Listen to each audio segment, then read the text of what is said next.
जय शिवराय, जय भीम, जय लवजी।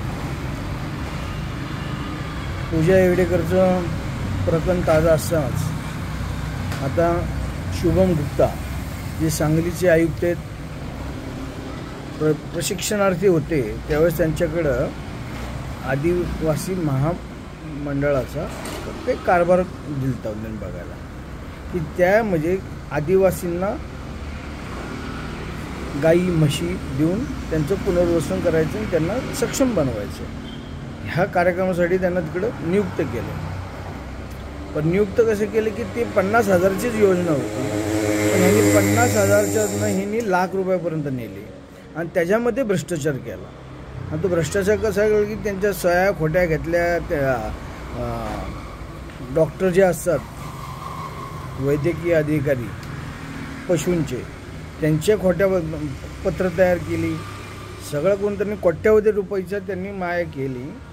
तर माझी अशी विनंती आहे राज्य शासनाला आणि केंद्र सरकारला की जसं तुम्ही त्यांचं ट्रेनिंग घेता, तुम्ही ह्या ट्रेनिंगमध्ये पण हे पण सांगा ना की देशाची सेवा करण्यासाठी आपण IAS होता आहे, स्वतःच्या स्वार्थासाठी नाही, देश सेवेसाठी। म्हणून तुम्ही IAS होऊन त्या पोस्टवर बसता। पण मागे काय झालं, अण्णाभाऊ साठे महामंडळात कोट्यावधी रुपयाचा भ्रष्टाचार झाला।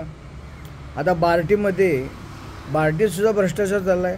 आता त्यांनी अण्णाभाऊ साठेंच्या जयंती दिवशी त्यांनी RT आणली। हे आणतात कोणासाठी, म्हणजे फक्त ह्या सेवकांना त्याचा लाभ व्हावा म्हणून आणतात का जनतेला लाभ व्हावा ह्याच्यासाठी आणतात?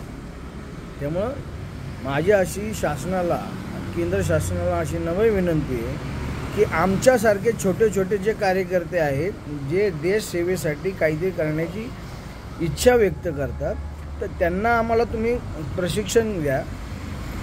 आम्ही त्यांना जे आता IAS IPS होतील त्यांचे आम्ही एक शिबिर घेऊ आणि त्या शिबिरातनं आम्ही त्यांना सांगू की देश सेवा कशी करायची असेल, काय करायचं। आमच्यापेक्षा ते जास्त सुज्ञत आहेत, त्यांना माहिती आहे।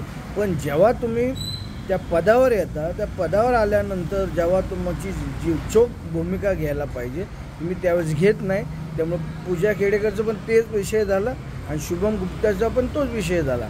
त्याच्यामुळं मी मुकेश मधुकरराव धिवाळ, राहुल प्रियंका गांधी सेनेचा प्रदेशाध्यक्ष, हे आपणा सर्वांना विनंती करतो की अशा जे अधिकारी आहेत यांच्यावर आपण बारकाईने लक्ष ठेवावं आणि ते समाजाच्या समोर पुढे आणावं। जय भीम, जय लवजी, जय महाराष्ट्र।